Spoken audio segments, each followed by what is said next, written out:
Global পয়েন্টের পক্ষ থেকে সবাইকে স্বাগত জানাচ্ছি।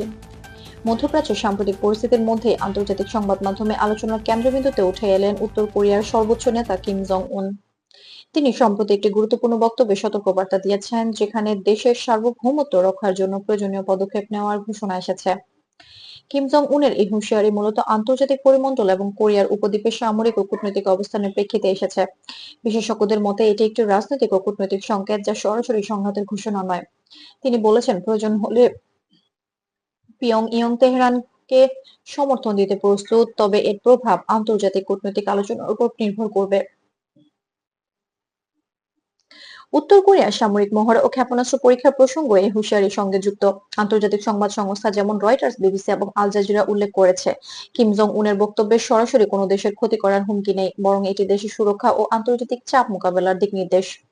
বিশ্লেষকরা বলছেন, কিম জং উনের এই বার্তা মূলত রাজনৈতিক অবস্থানে দৃঢ় করা কৌশল। পিয়ংইয়ং সামরিক সক্ষমতা প্রদর্শন করে আন্তর্জাতিক সংলাপের সুবিধা নেওয়ার চেষ্টা করছে, তবে এটি কোনো সরাসরি আক্রমণের প্রতিশ্রুতি নয়।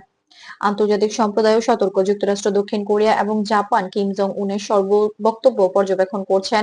জাতিসংঘ এবং অন্যান্য আন্তর্জাতিক সংস্থা পর্যবেক্ষক হিসেবে কার্যক্রম চালিয়ে যাচ্ছে।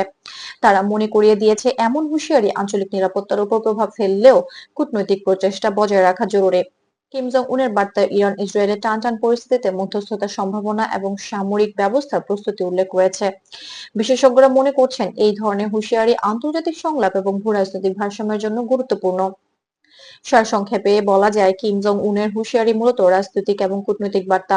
এটি কোনো সরাসরি সংঘাত বা ক্ষেপণাস্ত্র হামলার ঘোষণা নয়। আন্তর্জাতিক পর্যবেক্ষকরা সতর্ক করেছেন, পরিস্থিতি মনিটর করা এবং কূটনৈতিক আলোচনাকে অগ্রাধিকার দেওয়া অপরিহার্য। গ্লোবাল পয়েন্ট আপনাকে প্রতিশ্রুতিবদ্ধ, নিরপেক্ষ এবং যাচাইকৃত সংবাদ পৌঁছে দিতে সবসময় কাজ করে থাকে।